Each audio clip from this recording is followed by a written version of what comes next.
La ciencia es el futuro. Sin ciencia no hay futuro. Hola amigos, buenas noches. Es Modesto Montoya, director y conductor del programa Encuentro con la Ciencia, que pasa por el canal cienciaperú.tv, dedicado a la promoción de la ciencia, la tecnología, para que nuestro país deje de ser pobre, para que los gobiernos tomen las decisiones apropiadas que cambien la tendencia en la que estamos desafortunadamente viviendo. Es decir, y eso se verá unos 20 años después que empecemos una política, no es para el próximo. Por esa razón nos interesa conocer la opinión de las personas de la ciencia y la tecnología. Y hoy tenemos el agrado de contar con la presencia de la doctora Yamina Silva, que es conocida científica meteoróloga con un doctorado en ciencias físico-matemáticas por el Instituto Estatal de Hidrometeorología de Rusia. Tiene más de 20 años de experiencia como investigadora en el Instituto Geofísico del Perú, donde está enfocada en la investigación de la variabilidad climática, elemento importantísimo en este tiempo. Todos los países del mundo están preocupadísimos por ese tema. Estos eventos meteorológicos extremos que están ocurriendo necesitan ser comprendidos con los procesos físicos que corresponden.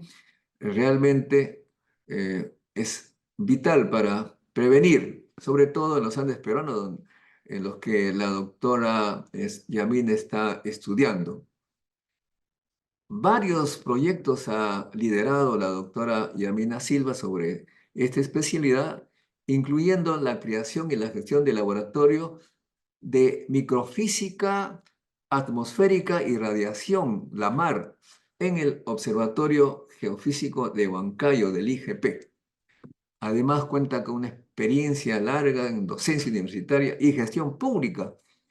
Estuvo eh, hace un año aproximadamente como viceministra de Desarrollo Estratégico de los Recursos Naturales en el Ministerio del Ambiente. También desde el año 2022 es miembro del Comité Pro Mujer en Ciencia y Tecnología y en el 23 asumió la presidencia de dicho comité, o sea que estamos hablando con una persona, a pesar de su juventud, bastante experimentada en el campo de la ciencia y tecnología. Y lo último es que ha habido un concurso para la designación como presidente del Consejo Nacional de Ciencia y Tecnología e Innovación del Perú, en la que ella ha participado y ha ocupado el primer lugar. Caray, han habido, no sé, 50, 60 candidatos, casi como congresistas, ¿sí? Candidatos, y ella ha ocupado el primer lugar, cosa que a mí personalmente eh, sé de sus cualidades, pero el primer lugar, francamente, sinceramente, no lo esperaba. Por eso es que estoy sorprendido y quiero comprender cómo fue ese asunto. Gracias, Yamina, por estar con nosotros en esta oportunidad. Cuéntame, ya he leído un poco tu CV, pero ¿en qué momento de tu vida, en primer lugar, siempre acá en este programa queremos saber la chiquititud? ¿Quiénes fueron tus padres? ¿A qué se dedicaban cuando tú nacías? ¿En qué escuelita estudiaste? ¿Y en qué momento te picó la curiosidad de la ciencia? Sobre todo en las épocas que estudiabas, calculo más o menos, era raro ver a una mujer en el campo de la ciencia. ¿Quién fue que te indujo en eso? Cuéntanos, por favor. Muy buenas noches, Modesto. Es un gusto nuevamente conversar contigo. Siempre es interesante conversar, porque hay muchos temas de la ciencia que tenemos coincidencias. Bueno, yo nací en el distrito de Monzón. Monzón es distrito que pertenece a Huánuco, a la provincia de Guamalíes. Guamalíes tiene una parte que es selva y Monzón está en la selva. Entonces, está a 60 kilómetros de Tingo María, pero bueno, en mis tiempos la carretera era muy mala y llegábamos en un día, a veces en dos, por los huaicos y los problemas bueno, que es común también en el general, en los Andes peruanos y en la selva. Entonces, mi papá, Samuel Silva, que tengo el orgullo de tenerlo conmigo, tiene 102 años en estos ¿Tiene la momentos. suerte de tener papá Sí, y mamá? exacto, y mi mamá también. Caray. Ellos han sido agricultores, han trabajado desde muy pequeños, con una historia ¿Qué, infantil muy qué triste. cultivaban? En la selva, bueno, ahí hay café, plátanos, las frutas. En ese tiempo había también en los años 70 que nosotros vivíamos el valle de Monzón, ha sido un valle donde ha habido muchos sembríos de coca y luego vino la violencia, el terrorismo. Entonces, Me una zona que acuerdo, las noticias. muy, muy golpeada y con mucha violencia, ¿no? Y por eso que nosotros salimos de allá a mediados de Salieron los ustedes por la 70. violencia. Sí, no, todavía salimos un poco antes, ¿Y justamente. conociste algo tú de trabajo agrícola? Claro, ¿Participaste en claro, por algo? supuesto. Nosotros todo, como ocurre pues en el campo, los hijos trabajan ayudando a sus padres. Entonces yo hemos trabajado desde muy ¿Qué pequeños. hacías? Cosechábamos, ¿no? El café tiene todo un proceso de la cosecha, del secado, ¿no? Del lavado, del secado, del tueste, de la molienda. Todo eso es un proceso que yo lo conozco muy bien, está muy, muy metido en mi familia en general. Entonces nosotros somos unos grandes consumidores de café también. Entonces, eso ha sido, ¿no? Hasta el año 77 que nos venimos a Lima, los hijos a estudiar, ¿no? Y mis papás también tuvieron unos terrenos cerca a Pucallpa que se dedicaban a la ganadería, pero todo eso se perdió debido pues a la violencia, ¿no? Lo que ya conocemos en los años 80. Entonces yo estudié ya la primaria y vine a estudiar la secundaria aquí a Lima y estudié en un colegio Simón Bolívar en Palomino, ¿no? Un colegio muy pequeño, Simón Bolívar, ¿no? ¿Dónde? Palomino, acá en Lima, En en el el cercado de RIMAC. Lima, no, en el cercado de Lima. Ah, en En el el cercado, cercado. sí. Ya. Un colegio muy pequeño que recién se estaba formando. Es más, cuando nosotros llegamos, eh, tuve que llevar mi carpeta porque no teníamos vacantes. O sea, como mis papás venían de la selva, no sabían que había que buscar vacantes con anticipación. Nosotros llegamos en el mes de febrero y ya no había No hay vacantes. carpeta, no hay carpeta Entonces, para la Yamina. única forma que pudiera entrar al colegio a primer año de secundaria era llevando mi propia carpeta.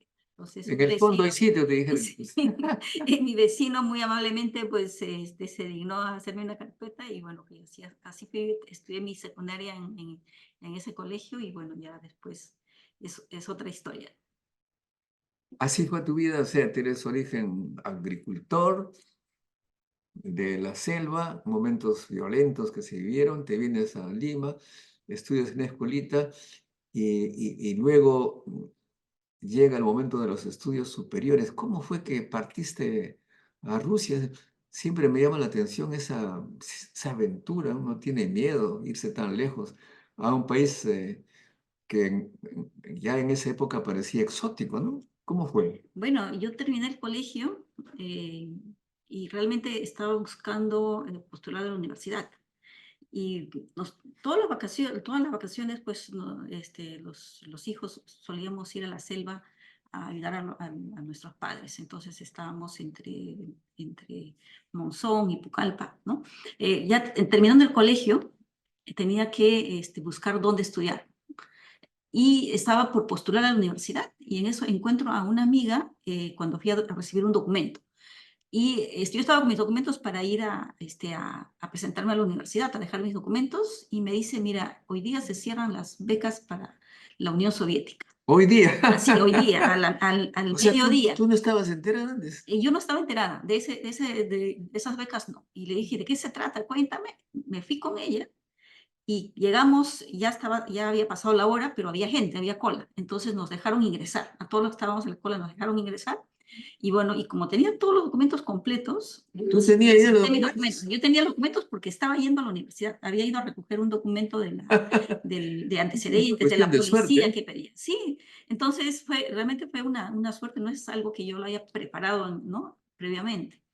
Y dejé mis documentos y me presenté. Y bueno, luego me citaron a dar el examen, fui a dar el examen como un examen de admisión. Realmente éramos más de 900 personas. 900. 900, sí, y las becas, Más habían, concursante que para la presidencia con Citeca.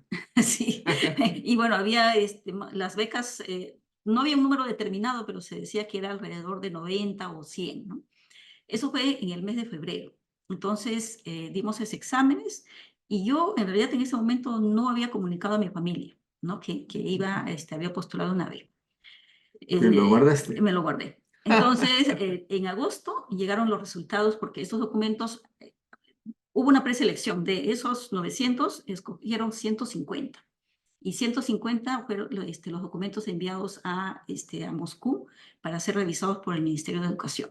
Y la respuesta nos iba a llegar en agosto. Entonces, en ese momento, cuando pidieron documentos, sí pidieron una carta de garantía del apoderado que decía, porque la beca no incluía el pasaje de ida. Entonces, alguien tenía que comprar el pasaje de ida. Entonces, yo le hice firmar a mi hermano. Él me firmó, Firma no, nomás. si él no dio mayor crédito a lo que le estaba diciendo y lo firmó. Entonces, en agosto, cuando ya llegó la respuesta, ahí, bueno, tocaba avisar a los padres. Mis papás estaban en la selva El hermano dijo, y yo, caray, ¿y ahora qué hago? sí, Hicieron y, chanchita. y tuve que avisar a mis padres porque ya la fecha estaba justa, teníamos fechas límites para viajar. Y bueno, entonces fue un poco difícil comunicar a mis padres que yo me iba a ir tan lejos a la Unión Soviética, otro idioma, Realmente. no existía el Internet, por supuesto, como existe ahora para comunicarnos. Entonces, bueno, tuve el apoyo de mis padres bueno, accedieron a que yo viaje, ¿no? Y me cubrieron los gastos del pasaje y bueno, entonces viajé, ¿no? Y ahí, bueno, fuimos compañeros, eran más o menos 60 personas las que fueron becadas 60 becados. 60 por INABEC, Un ¿no? avión para todos ustedes.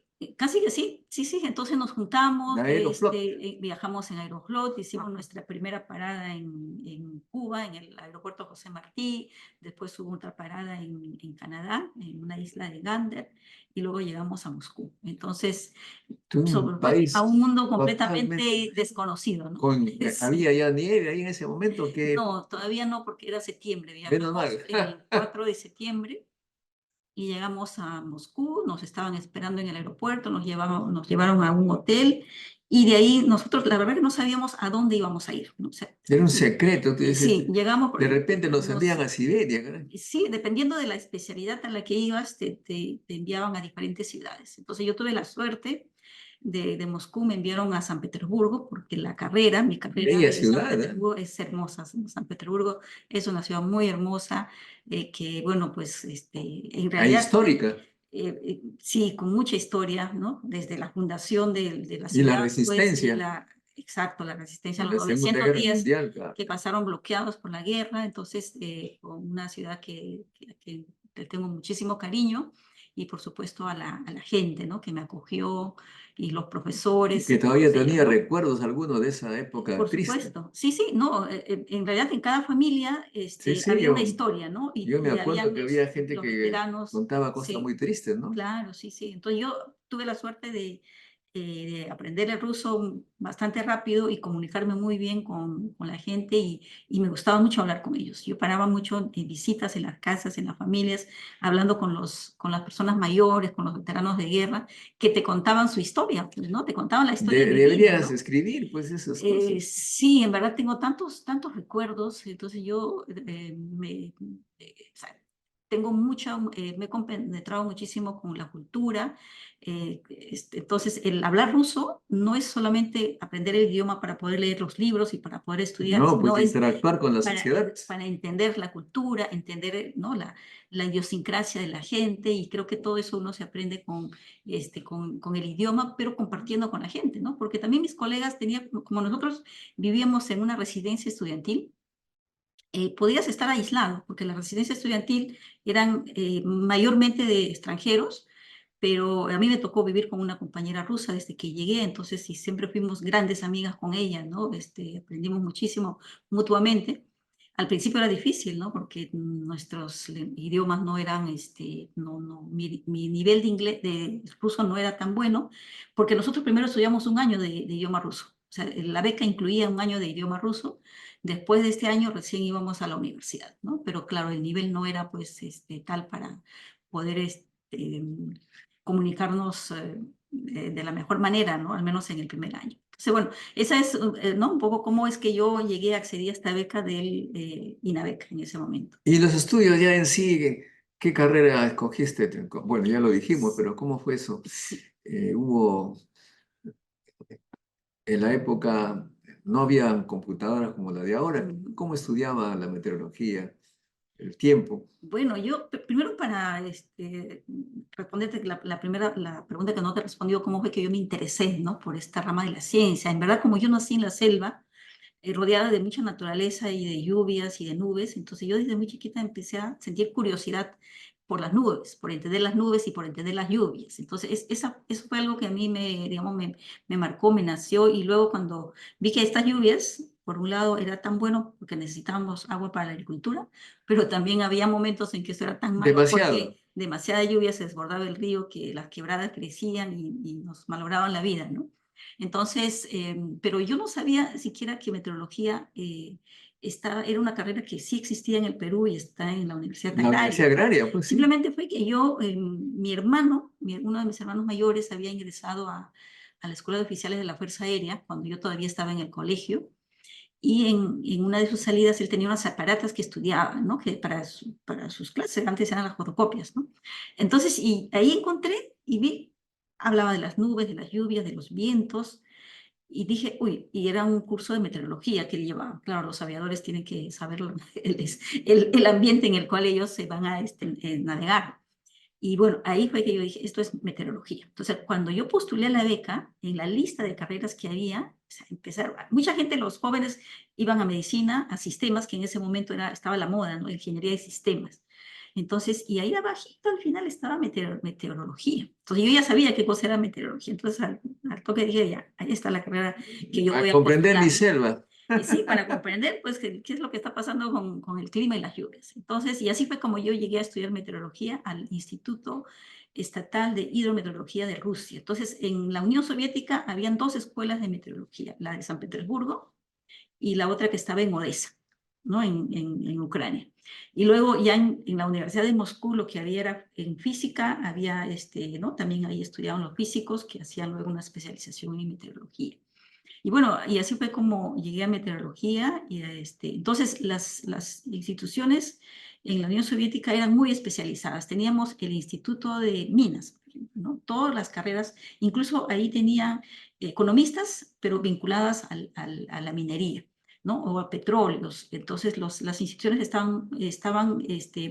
eran bastante especializadas. Entonces, en mi caso, hidrometeorología, las carreras que teníamos eran meteorología, hidrología y oceanografía. Y luego ya apareció la ecología, que también se sumó como una facultad más.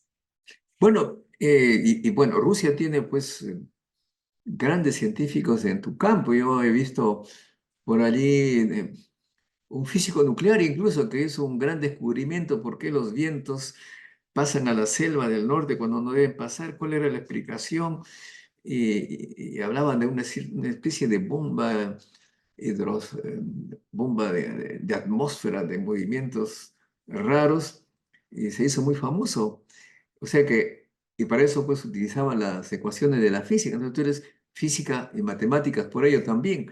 Mucha física allí, pero por supuesto mucho computador es necesario. Entiendo, por ejemplo, que el Tsunami ahora tiene creo que una de las más potentes computadoras para este campo que puede ser también utilizada para otros, ¿no?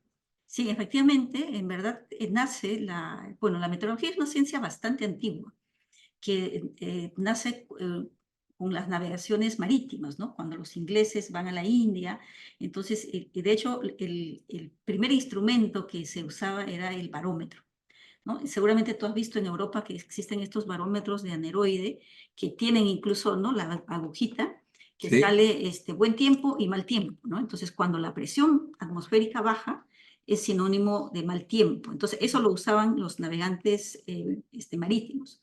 Entonces, y así es como se va descubriendo, en realidad, los diferentes sistemas atmosféricos a través de esta navegación. Entonces, en el caso de los rusos, se desarrolla muchísimo más después de la Segunda Guerra Mundial. ¿Por qué? Porque las batallas se perdieron por condiciones atmosféricas Por extremas, ¿no? supuesto, ahí Entonces, lo de Napoleón, todos se estrellaban ahí. exacto, entonces, y eso Gran se defensa dice, para ¿no? Rusia. En la Segunda Guerra Mundial que hubo fue uno de los años más fríos y se dice que, bueno, eso les jugó a favor de Rusia y los alemanes perdieron por ese frío. De hecho, que el año 86, que fue mi primer año en la universidad, fue uno de los años más fríos después de esos años que vivieron en la guerra, que fue un año que la temperatura llegó a menos 42 grados en San Petersburgo. Entonces fue unas condiciones muy, muy frías. No me imagino. Entonces, eso hizo que ellos desarrollaran más la meteorología, pero ya como pronóstico, ¿no? Entonces, las ecuaciones matemáticas, las ecuaciones de movimiento, ¿no? Las ecuaciones primitivas que usamos para los modelos, en realidad resolver esas manualmente, y de hecho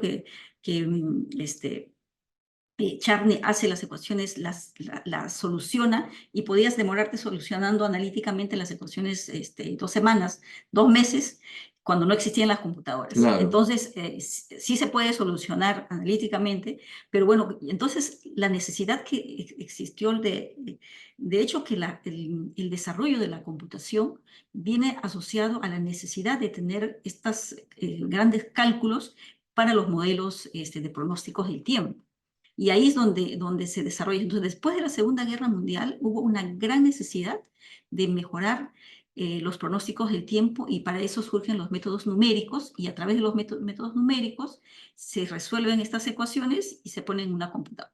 Entonces, y de ahí viene el desarrollo de la meteorología, no solamente en Rusia, ¿no? En Estados Unidos, y hubo esta carrera, esta competencia por quién hace los mejores pronósticos, pero eso está asociado a quién desarrolla las mejores computadoras.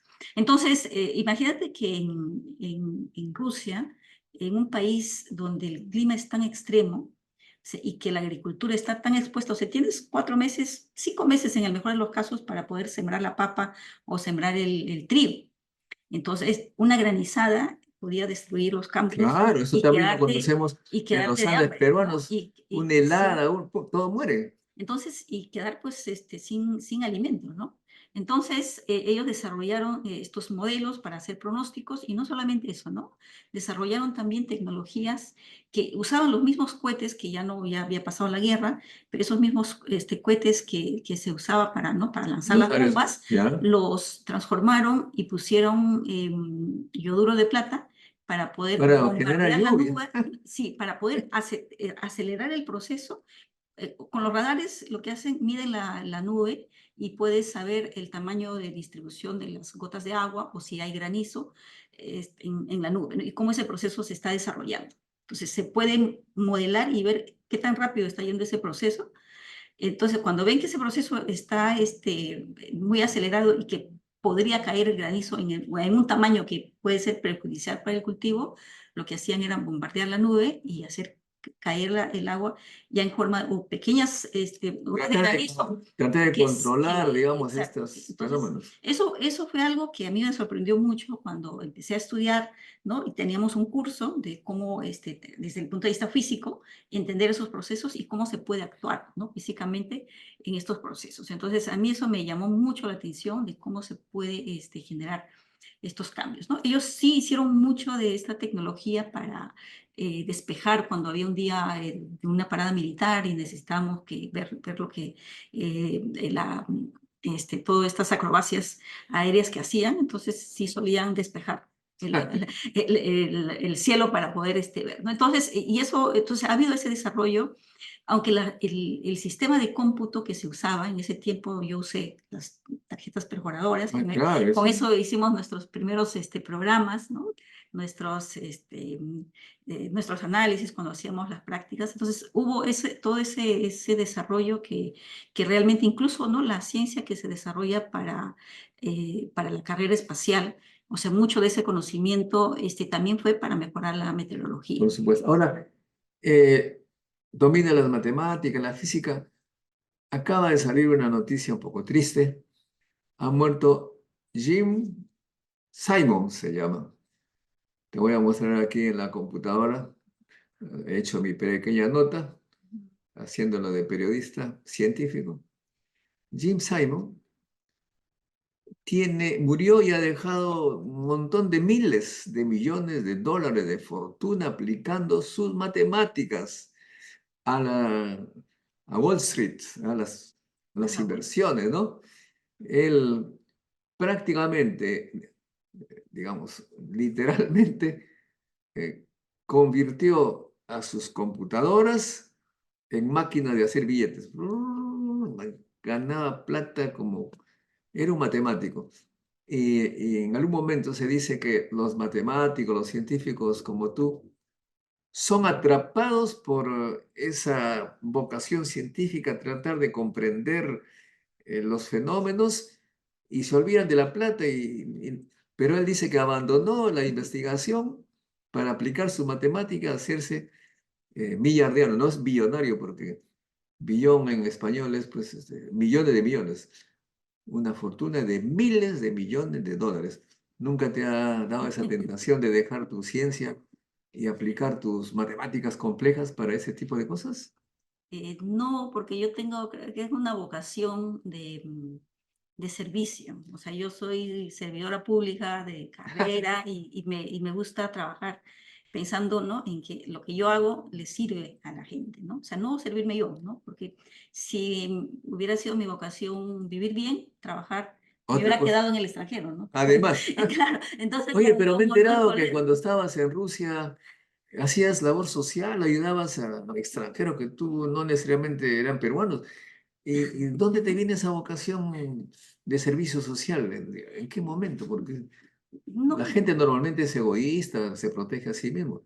no, bueno, yo creo que, bueno, provengo de un pueblo, ¿no? Entonces, en el pueblo, pues, hay este espíritu de comunidad, ¿no? Nosotros, cuando éramos pequeños, teníamos todo lo que, ¿no?, se hace en comunidad, ¿no? Tienes las Navidades que no las celebras solo en tu familia, sino las celebras en comunidad. Bailábamos los pastorcitos, íbamos casa por casa, ¿no? Y así, ¿no? Mi mamá mataba un chancho y invitaba a todos los vecinos, ¿no? Entonces, todo esa formación de comunidad, o sea, lo he tenido en la infancia. Y luego, pues yo vivo ¿no?, en Rusia, cuando me voy de becada, en una residencia estudiantil donde éramos extranjeros. Entonces, y además éramos todos bastante jóvenes, ¿no? Terminando el colegio, 18 años, 19 años, 17 años, y nos hicimos familia, ¿no? Entonces éramos como O sea, una una familia. comunidad que te hacía recordar tus tiempos. Me he enterado que llevabas a personas casi legalmente a la clínica, a los hospitales que cubren para que no se mueran, pero también sé que te ibas de vez en cuando a Suecia a ganar plata para... Claro, sí, ¿Cómo no, hacía esa cosa? A ver, cuéntame, ¿qué hacías? sí. ¿Te juntabas con ABBA? No, lo que pasa es que cuando éramos estudiantes, había una dinámica, ¿no? Yo cuando llegué ya a ser estudiante ya en la universidad, veía que mis colegas extranjeros en general tenían posibilidades de ir a trabajar a Europa, ¿no? Tanto a Alemania como a Suecia. Entonces, de San Petersburgo, como estamos muy cerquita a Escandinavia, Suecia, entonces había esa dinámica. Entonces, los estudiantes en sus vacaciones de verano se iban a Suecia a trabajar.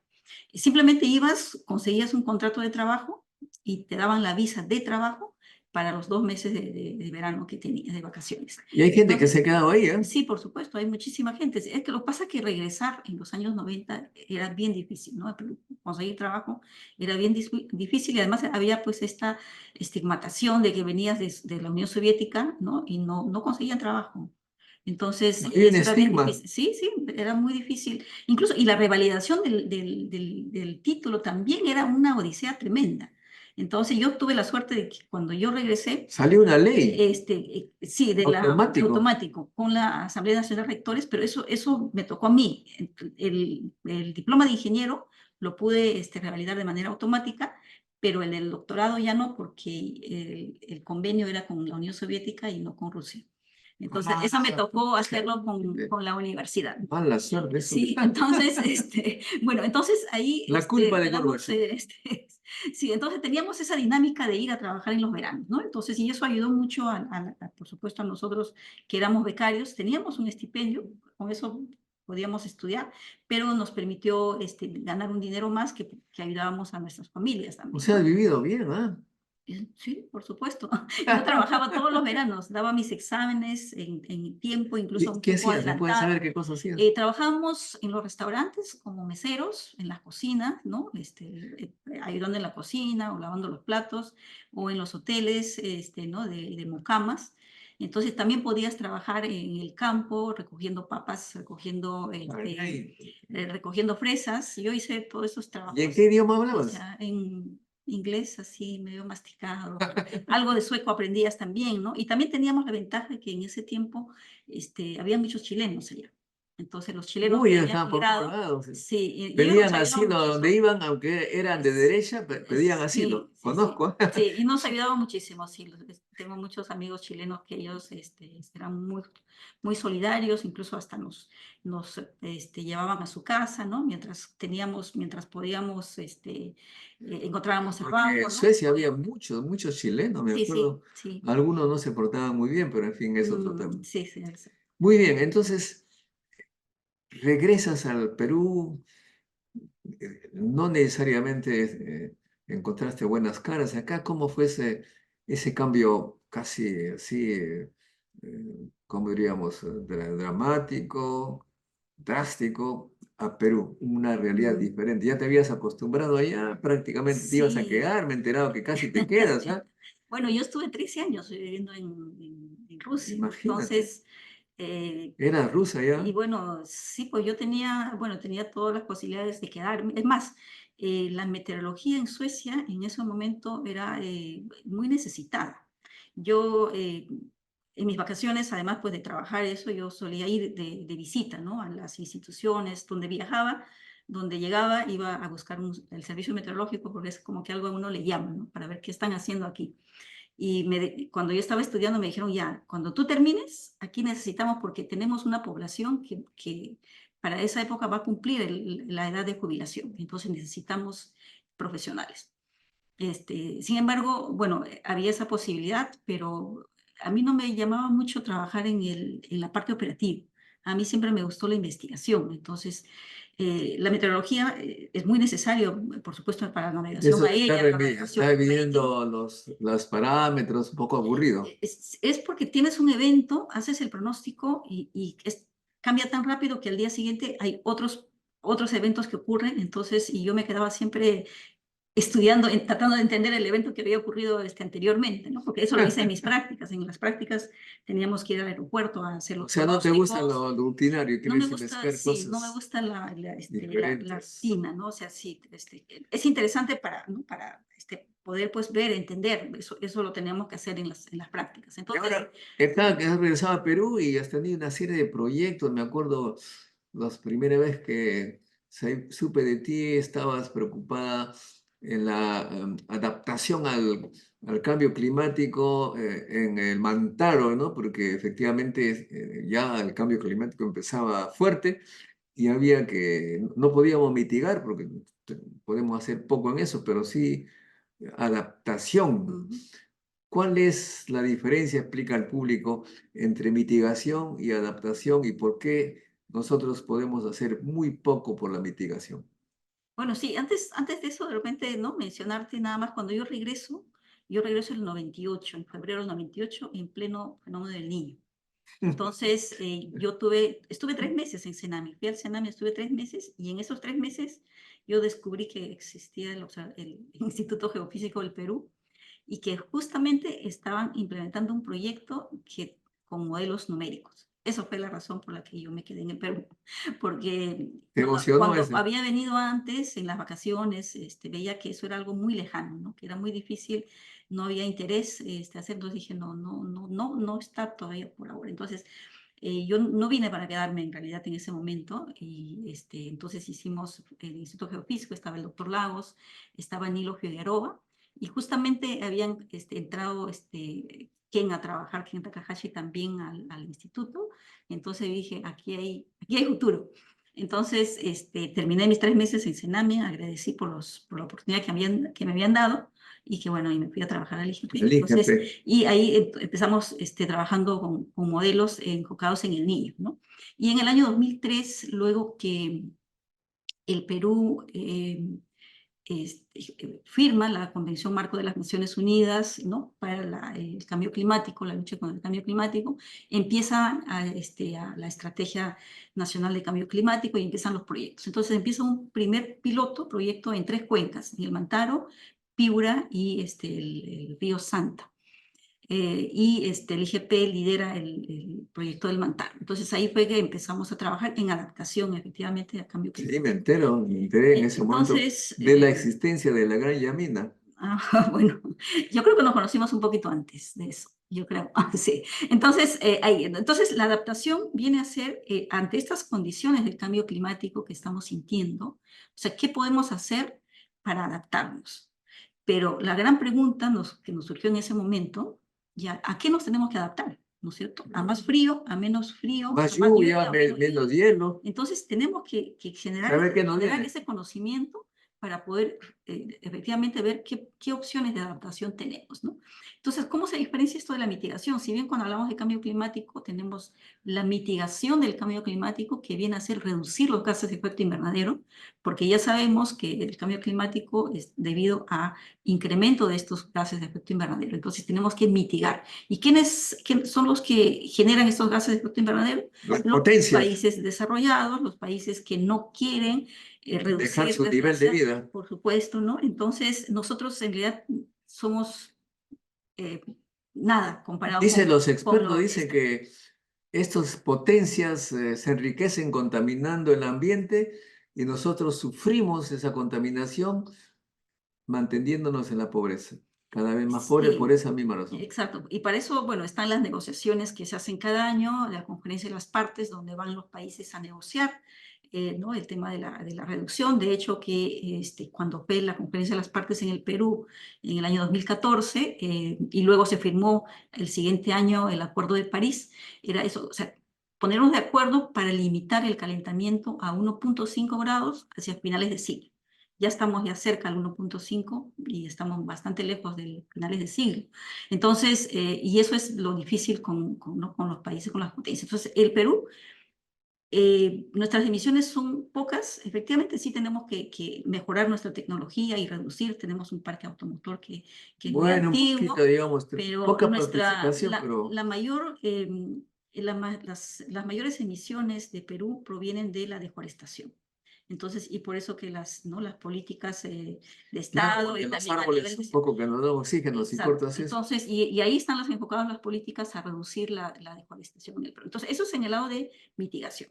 Entonces, en el lado de adaptación, que es, digamos, gran parte de nuestro territorio, los Andes, la costa, que dependen del agua que se genera en los Andes, entonces tenemos que tener qué opciones vamos a tener para darles a los agricultores, para de hecho, que ahorita mismo hay muchos agricultores que están dejando sus tierras porque O sea, en tienen este muchos momento riesgos. ya hay gente que está sufriendo ese tema y Exactamente, abandona sus sí. tierras que ya no producen. Exacto, sí, sí. Es más, el Valle del Mantaro, ahorita estamos haciendo un estudio para ver, porque el Valle del Mantaro las zonas urbanas están creciendo.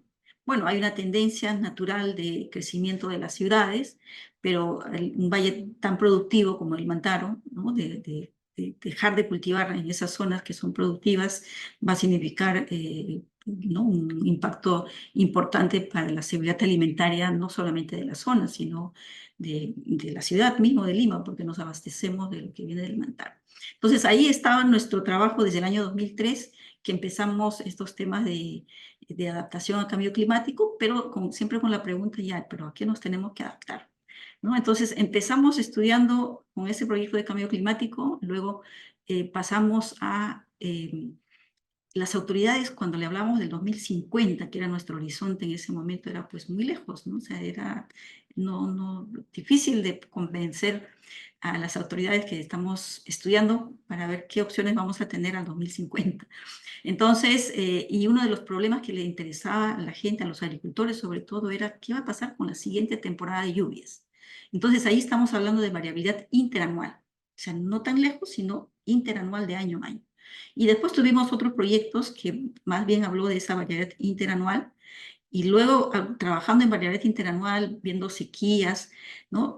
Vimos que los eventos extremos eran los que causaban más daños localmente, y tuvimos otro proyecto de eventos extremos. Y luego de estudiar todo eso, cómo se comportaba, qué es lo que estaba pasando, ya a manera de poder entender los procesos, tuvimos que entrar a la parte física, ¿no? Porque los modelos que usamos actualmente para pronósticos y los modelos que usamos para escenarios de cambio climático futuro son modelos donde están descritos estos procesos físicos a través de las ecuaciones matemáticas. Pero, ¿cómo validamos si nosotros no tenemos datos? O sea, ¿cómo le queremos Las al modelo, matemáticas ¿no? necesitan datos, las ecuaciones Entonces, necesitan datos para dar predicciones, ¿no? sí, entonces, y uno de los procesos más difíciles que tienen los Es, modelos es la obtención de datos. actualmente, claro, no tenemos suficientes datos para poder validar, pero para poder entender, por ejemplo, uno de los procesos más difíciles de los modelos es que los modelos se reproduzcan la lluvia, porque para reproducir la lluvia tienen que reproducir las nubes, y para reproducir las nubes pues tienen que hay toda una serie de procesos que tienen que ver con los vientos, que tienen que ver con el intercambio de energía que va desde el suelo a la atmósfera. Entonces, los modelos fallan. Si los modelos fallan representando las nubes, va a fallar también la energética, porque Claro. las nubes tienen un impacto importante en el intercambio de energía, en el balance energético. Entonces, y eso es una parte que nosotros hemos dedicado en los últimos años, de poder instrumentos, de generar datos para poder entender esos procesos físicos que en los modelos se parametrizan. O sea, no hay ecuaciones como las tenemos para los vientos o para la temperatura que nos resuelvan las ecuaciones, sino como son procesos muy pequeños de escala, de subgrilla, entonces tienen que ser parametrizados. Entonces, a eso ha estado enfocado este laboratorio, LAMAR, que leíste, que lo Sí, tenemos en Mantaro, con una serie de instrumentos bastante sofisticados, están funcionando complejos, hasta ahora. están funcionando, y pronto vamos a poner a disposición toda la base de datos que tenemos, que han sido generados con estos instrumentos para que sigan, para que la comunidad pueda tener acceso a estudiar, sacar más tesis, más investigaciones, tanto nacionales como extranjeros. Si los extranjeros quieren hacer tesis, quieren venir a hacer sus doctorados, a hacer sus postdoctorados aquí, pues bienvenido sea, ¿no? Hay información, hay datos y hay posibilidades de seguir estudiando lo que está pasando en los Andes, porque para nosotros, para el Perú, lo que pasa en los Andes, el impacto lo sentimos en la costa y también se siente en la Amazonía, porque las lluvias de los Andes finalmente pues van hacia la Amazonía, son los que transportan Y también las lluvias vienen de la Amazonía también, sí, mayormente. sí, No la llegan humedad a viene, Lima porque tenemos una sí, tremenda cordillera que sí. lo bloquea, ¿no? Sí, viene, o sea, hay todo un ciclo de humedad que viene desde el Atlántico, pasa por la Amazonía, se recarga en la Amazonía porque los bosques son como océanos verdes que tienen mucha cantidad de humedad, y esa humedad es la que llega y hace precipitar en glaciar. Y el agua la recibimos, pues tanto la Amazonía, vuelve a la Amazonía, los sedimentos que son los que dan los nutrientes a los suelos de la Amazonía. Entonces, todo esto es un ciclo, y por eso que en el IGP, el último proyecto que está siendo liderado por Kenta Takahashi, es justamente de estudiar el sistema Tierra. O sea, ya no estamos pensando en los modelos atmosféricos, que es lo que hemos desarrollado con mi equipo, o los modelos oceanográficos que no trabaja Ivo Montes, por ejemplo, sino ahora estamos el sistema Tierra. Entonces, todos estos modelos tienen que estar acoplados y tienen que interactuar, tienen que conversar entre ellos, porque así es nuestro sistema, ¿no? Claro, pero para eso Trabajar. necesitas también muchos científicos, diversas disciplinas, y no los tienes, Yamina. Hay pocos. Bueno, hemos formado, ¿no? Gente, pero por supuesto muchos, lamentablemente, de los que hemos formado han ido a hacer su doctorado y no han tenido posibilidades de regresar porque no tenemos una No hay estructura puestos. que sea, sí, que les permita a ellos, pues, tener una continuidad. Entonces, eso es algo que se tiene O que sea, trabajar. hay eh, expertos, talentos que están fuera del país, ¿no? Sí, sí, sí. Nosotros desde que hemos llegado, desde que llegué yo, he formado investigadores, y eso es algo que hacemos en el IGP de manera recurrente desde la historia que tiene el IGP de formar. Entonces, pero yo tuve un proyecto, por ejemplo, un proyecto de 3 años de atracción de investigadores, el proyecto Magnet, financiado por Concitec. ¿De qué se trataba esto? De traer un investigador senior, de traer investigadores consolidados, expertos, y de traer postdoctorantes, investigadores jóvenes. Mi equipo era de 5 personas. Cuando yo convoqué a los peruanos, incluso a mis ex estudiantes que estaban ya trabajando en otros países, me decían, ¿yo qué hago después de los 3 años? Porque para irme por 3 años tengo que renunciar al puesto que tengo actualmente. Entonces, eso significa que yo tengo que renunciar, pero ¿qué garantías me da Nadie va a de venir que, pues de que me a voy a probar tener suerte sí? así, una cosa insegura. Entonces, y eso son justamente parte de las políticas que tenemos que desarrollar para poder generar estas oportunidades para aquellos que quieran regresar al Perú, quizás en un momento regresar, ¿no?, de manera temporal por periodos, pero que eventualmente puedan quedarse, o los jóvenes que se están No, lo que formando tiene actualmente que se que tienen que quedar. conseguir es contratos ya permanentes, como lo Ujú. hacen en Estados Unidos, en Francia, por todos lados. Veo que se abre concurso de investigador en Francia, postulan los peruanos, ganan, se quedan allí. Sí. Tenemos varios ahí, del gran matemático Harald Helmut, tenemos de todo, todas las especialidades, ¿no? Ujú. Pero Sí. ahora vemos, tú, ¿y en qué momento se te ocurre? Dices, "Bueno, voy a postular a la presidencia del CONCITEC". ¿Por qué te animas a eso? Sé que tú has hecho trabajo social en Rusia, siempre te ha preocupado las comunidades, el tema del Mantaro va en ese mismo sentido. Eh, claro, parece natural, dicen, bueno, hay que hacer algo por el Perú, pero ¿en qué momento te decidiste? Bueno, porque yo conozco el sistema, o sea, todo el tiempo he trabajado para el sistema de ciencia y tecnología, conozco ¿Conoces la sus academia, problemas? conozco los problemas, conozco las dificultades, las brechas que existen actualmente para poder lograr que la consolidación de la ciencia y la tecnología en el Perú como aporte fundamental al desarrollo del país, ¿no? Porque Ahora se requiere el objetivo del CONCITEC es generar ciencia, desarrollo para tecnológico resolver los problemas. para sí, aportar al desarrollo del país. Entonces, hemos mejorado mucho en los últimos años, en la última década, en generación de conocimiento, en recursos humanos también, y ahí tenemos el RENACIT, o sea, no es el óptimo, pero hay mejores. Pero entonces, y tenemos por otro lado, ¿no?, los problemas que tenemos en las diferentes regiones, pero también en los diferentes sectores, ¿no? Yo que soy de ambiente, y que conozco la problemática del ambiente, que trabajamos en esos temas de cambio climático y conocemos las necesidades que hay de información para las autoridades locales, para las autoridades regionales, para que la tomen decisiones. Entonces, este vínculo que debe haber, ¿no?, entre la generación de conocimientos, entre la academia, ¿no?, y la toma de decisiones y las políticas que se basen en evidencia científica. Entonces, eso es lo que me impulsó a ver un poco más allá de lo que institucionalmente lo veía, ¿no? De lo que sí hemos trabajado mucho con el Mantaro, hemos trabajado mucho con las autoridades locales, pero no se ve esos resultados, no se ve ese impacto. Entonces, y ahí es donde creo que hay que consolidar ese trabajo de manera articulada interinstitucionalmente. Y una cosa que nos falta mucho también, yo que soy de un instituto público de investigación, es el hacer sinergias entre las instituciones. Las instituciones nos vemos más como competencia que como aliados. Entonces, y eso se puede hacer desde el órgano rector. La Entonces, ciencia es colaboración, cooperación. Eso es lo sí. que yo no entiendo muy bien qué nos Ujú. pasa en el Perú, porque en los países desarrollados las instituciones colaboran, producen, pensando solamente en el CERN, que todo el mundo sabe cómo es.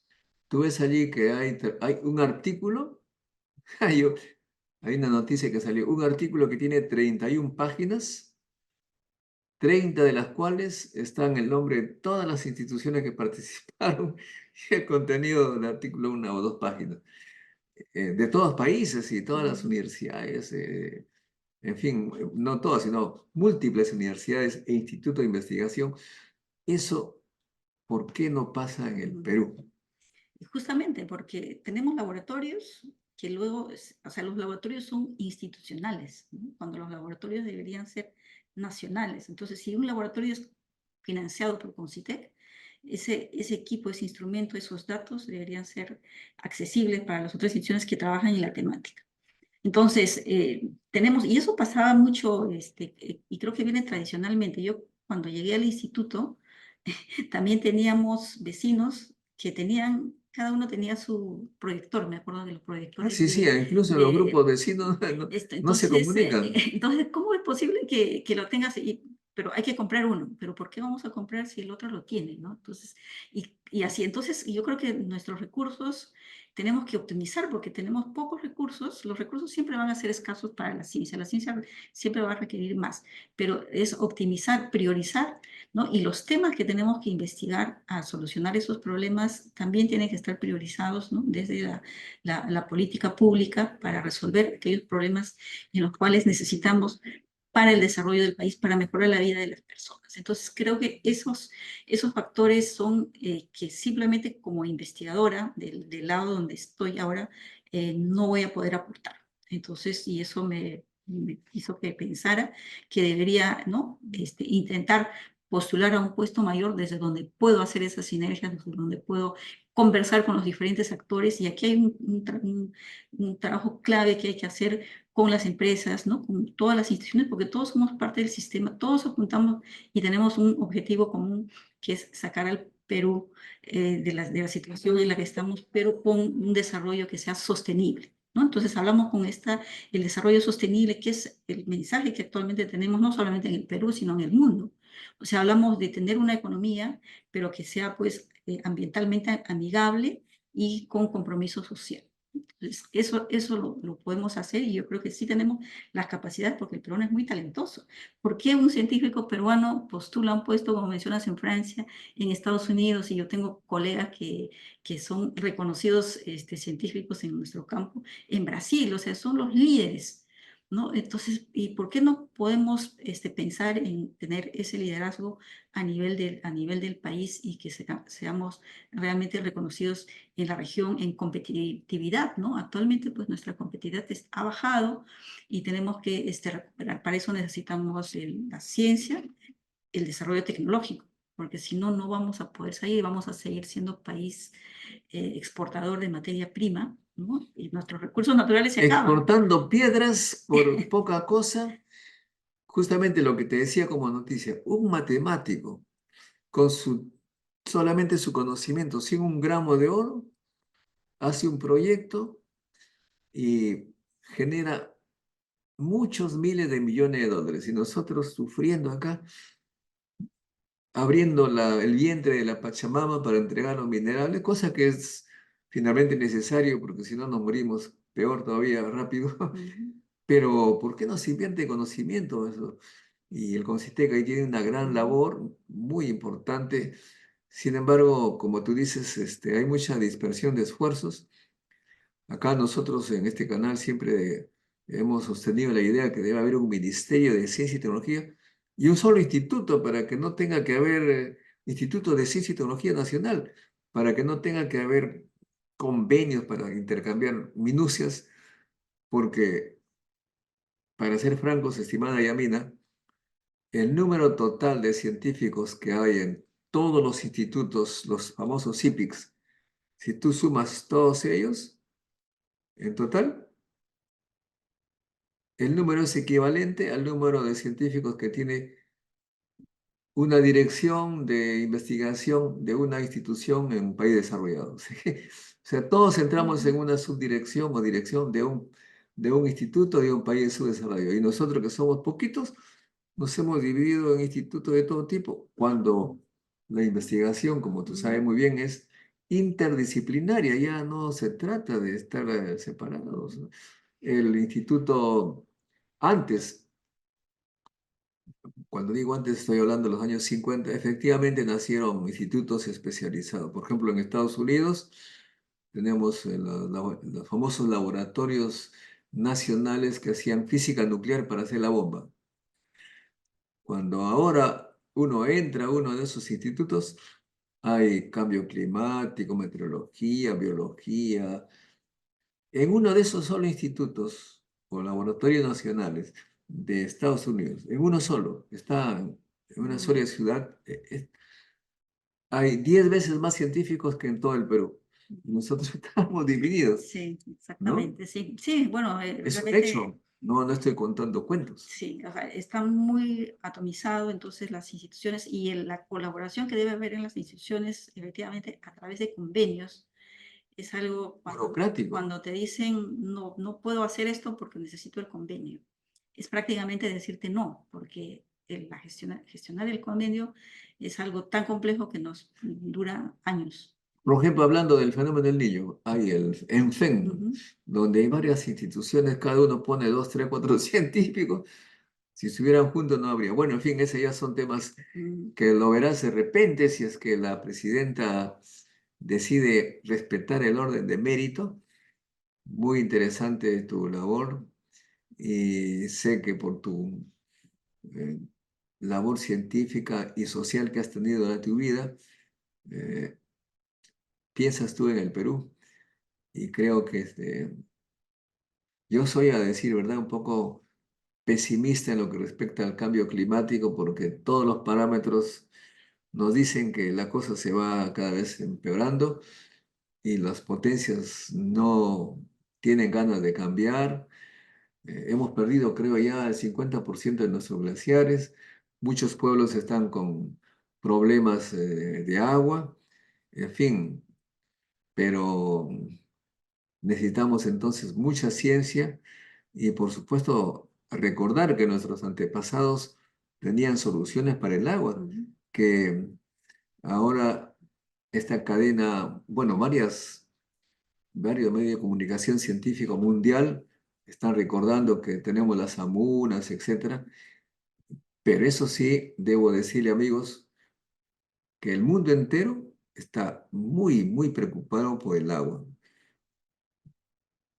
Abro los canales YouTube de ciencias, hablan del tema del agua y nosotros un poco que no nos damos cuenta.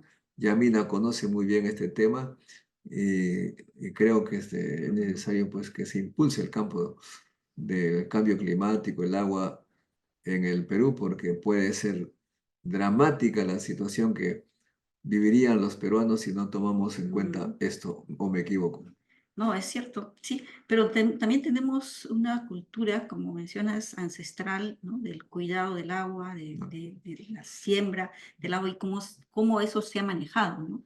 Y eso es algo que sí tenemos que potenciar y ahí la ciencia tiene que también poner su grano de arena para ver cómo se puede mejorar y hacer un uso sostenible de esa infraestructura natural que se tiene. Entonces, si bien tenemos los glaciales con un franco retroceso, y eso es inevitable, o sea, eso no hay forma de tener, y ahí viene mi tema, que es las lluvias. Siempre he dicho que estudio las lluvias por eso. Entonces, tenemos las aguas subterráneas, que tenemos en el Perú también la bendición de tener aguas subterráneas, algunas zonas más que otras. Entonces, la lluvia, desde los estudios que nosotros tenemos, si bien hay una alta variabilidad incluso en el periodo de lluvia. En el Mantaro se está reduciendo el periodo de lluvias. Entonces, eso va a pasar, va a haber esos cambios, pero no es que vamos a quedarnos sin lluvia, ¿no? Vamos a seguir teniendo lluvia, pero algunas zonas puede ser que haya incluso este movimiento territorial. Algunas que no tenían muchas lluvias pueden tener ahora más lluvia y otras menos. Entonces, porque hay estos cambios en los patrones de circulación en la atmósfera. Entonces, el mensaje es el agua que nos cae en la temporada de lluvia, que tengamos, sean 200 días o sean 120 días de lluvia, tenemos que almacenarlas. Claro, Y ahí vienen, ¿no? Que los ecosistemas, las zonas, las cabeceras de cuencas, tienen que estar en el estado óptimo de conservación para poder hacer su trabajo, porque así la naturaleza les dio, que ellos almacenan ese agua, los bofedales almacenan ese agua, pero si nosotros tenemos estos ecosistemas en mal estado, en vez de almacenar, lo que hacen es escurre y con eso también contribuyen a los desastres que ocurren, ¿no? Con los deslizamientos. Entonces, y eso es ahí la clave, ¿no? Y para eso, pues, hay proyectos, hay instituciones que están trabajando y que deberíamos repotenciar y que la ciencia también ahí tiene que aportar mucho, ¿no? Con tecnologías de decir, por ejemplo, cuando se reforestan forestan, cuáles son las especies óptimas, ¿no? que mejoran. Entonces, no es solamente reforestar porque tenemos que tener arbolitos, tenemos que saber qué tipo de árboles tienen que estar ahí para cumplir esa función. Entonces, hay un trabajo que hay que hacer y por supuesto, acompañados y con la misma población, con las comunidades, que son los que mejor conocen su territorio. Por supuesto. Entonces, ahí tenemos un trabajo arduo que hacer, pero no todo está perdido. Creo que nosotros tenemos una tradición de un conocimiento que hemos tenido de nuestro territorio y nuestras culturas se han desarrollado y hemos tenido grandes culturas gracias al conocimiento que ellos han tenido de su territorio y su entorno.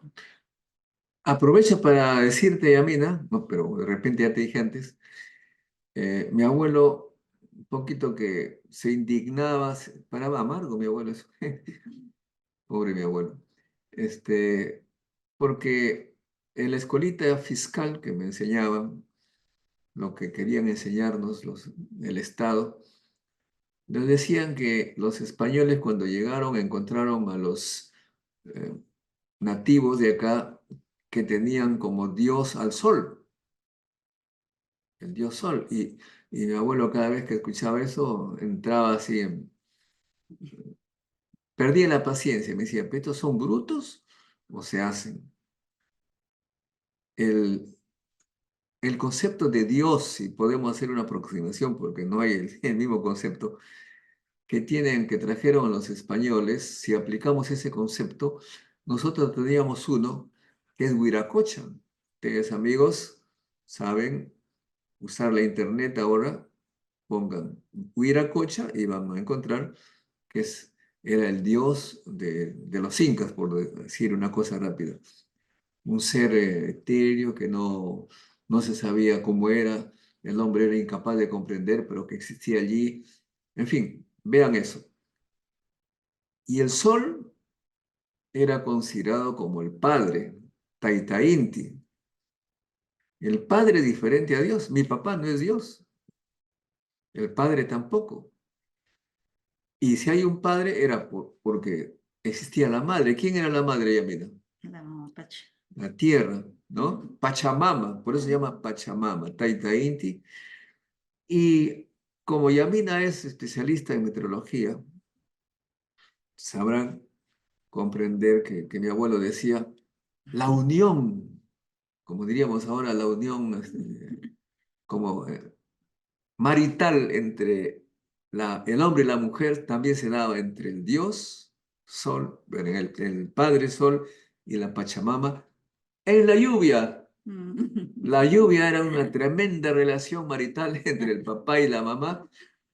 La tierra recibía esa agua y empezaba la vida. Pero para que continúe la vida, el Padre Sol, el proveedor, ¿no es cierto? Que sabemos nosotros, Sí. ¿qué nos daba? La luz solar para producir la fotosíntesis, para producir la vida. Sin sol no habría el crecimiento de las plantas.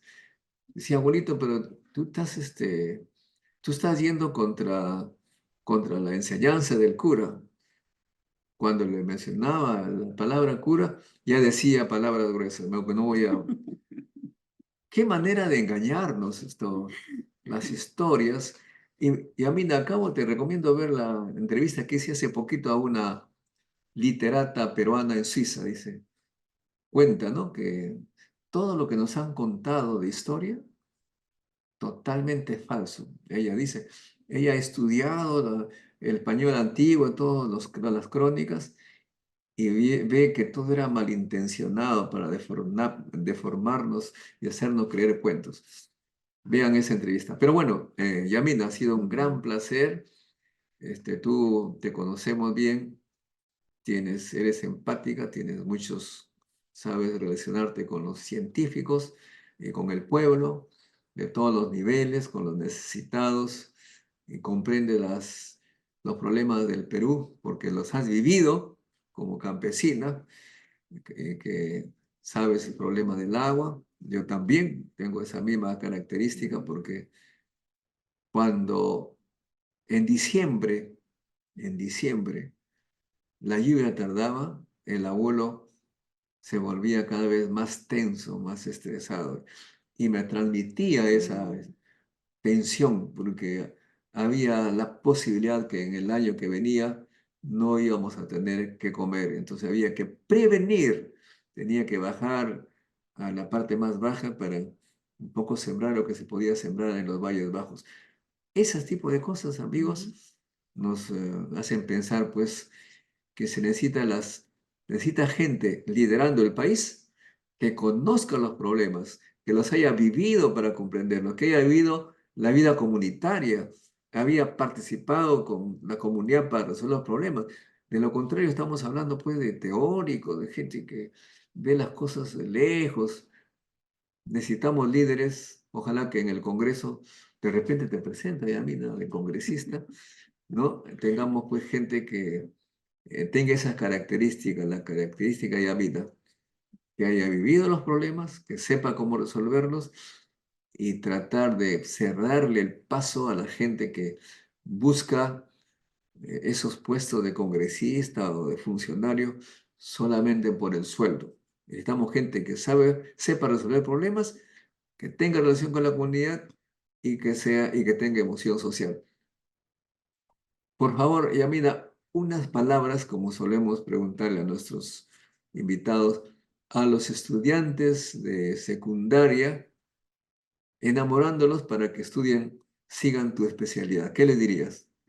Bueno, sí, cuando hablamos con los niños, niñas, jóvenes, en realidad estamos hablando de, de una masa crítica que están, ¿no? Que están deseosos de estudiar algo que también no solamente sea un trabajo, ¿no? Cuando ustedes se dediquen a la ciencia, en verdad nosotros disfrutamos de nuestro trabajo, ¿no? Entonces, es No se gana, pero se goza. exacto, sí, entonces la ciencia lo que te da es una satisfacción tremenda, primero porque te haces muchas preguntas, existen demasiadas preguntas y nosotros empezamos a resolver, a tratar de entender esas preguntas. Y generalmente respondes una pregunta, aparecen otras preguntas y la ciencia es algo que se va avanzando y te va haciendo crecer. Entonces, actualmente la meteorología, que es una carrera que estudia la física de la atmósfera, es una carrera tan necesaria, no solamente para los temas de cambio climático, sino para el día a día, porque hay muchas empresas, hay muchas agencias que necesitan de la expertise del meteorólogo. Entonces, también se puede estudiar física, también se puede estudiar ciencias ambientales para poder entender cómo está funcionando nuestro sistema Tierra. Entonces, yo los invito a los jóvenes a revisar las universidades, a buscar carreras que estén vinculadas con conocer la física del ambiente, no solamente a ver la parte de gestión ambiental, que es lo que se estudia mucho, sino a poder entender por qué está pasando y qué es lo que está pasando y para luego dar soluciones. Entonces, actualmente hemos desarrollado muchísimo el tema de meteorología, tenemos muchos datos, instrumentos y también tenemos muchos expertos jóvenes que se están desarrollando en esta carrera. Así que búsquenos, busquen al Instituto Geofísico, pueden buscar al CENAMI, pueden buscar también a las otras instituciones del INEIGEM, el Instituto del Mar del Perú, o sea, somos varias instituciones que trabajamos en temáticas similares, por ejemplo, para poder entender el niño y nos tenemos que comprender. Entonces, los invito a buscarnos, a invitarnos de repente para darnos charlas en los colegios y poder de esta manera hacer que ustedes entiendan un poco más de las necesidades que tenemos actualmente, que el mundo tiene, y esas necesidades de tener mejores especialistas, más especialistas en las carreras STEM, que son las carreras que el futuro necesita, las ciencias, las matemáticas, las ingenierías, las tecnologías, ¿no? Que aquí y una invitación especial, especialísima para las niñas, las jóvenes, para que ustedes no crean que Las estas niñas, carreras que sean solamente de los varones, sino que aquí tenemos ¿qué las tienes tú nuevas contra los oportunidades. varones? No, es para todos, o Para sea, todos. hay todos, ¿no? Que existe a veces una concepción de que estas carreras no son para las niñas, ¿no? Pero creo que yo he demostrado que Para puedo todos. irme, que es para todos. Así que, Has demostrado un o sea, montón de cosas, Yamina. En Suecia, trabajando de cosas que uno no imaginaba. O sea que supongo que tu casa la tienes impecable, en un hotel de lujo ahí. bueno. Muy bien, amigos, aprovecho para decirles, hay 3 candidatos que tiene que escoger la presidenta del Perú. Yo, imparcial, solamente tengo el teléfono de Yamina Silva, por eso es que se ha comunicado conmigo y la hemos entrevistado para que la conozcan. Los otros candidatos, por supuesto, están bienvenidos y desean una entrevista para que conozcamos también. Todos los científicos son bienvenidos. No tengo sus teléfonos, pero mis teléfonos son bien conocidos: 999-3565-7402. Bienvenidos a nuestro canal Ciencia Perú, dedicado a la promoción de la ciencia y la tecnología. Y antes de terminar, amigo, ya se está convocando a la Marcha por la Ciencia, el 4 de agosto. Vamos a empezar. Los organizadores me están diciendo que vamos a partir del Ministerio de la Plaza, Parque Universitario, me parece, hasta el Parque Reich de cerca de la playa, pasando por Conida, por el Museo de Historia Natural de San Marcos, por el Colegio de Ingenieros y de paso también por RPP, TV Nacional, etcétera, para promover en la conciencia nacional la necesidad de ciencia. En el 2006 lanzamos esa frase que se hizo luego viral: sin ciencia no hay futuro. Así que, amigos, están invitados a todos, no solamente a los candidatos, sino a todos los científicos que tienen algo que proponer y convencer a los muchachos de hacer ciencia. Bienvenidos, aquí estamos. Eh, Muchas gracias, Yamina, ha sido un placer. Y con nosotros, amigos, será hasta un próximo encuentro con la ciencia. Chao, chao. La ciencia es el futuro. Sin ciencia no hay futuro.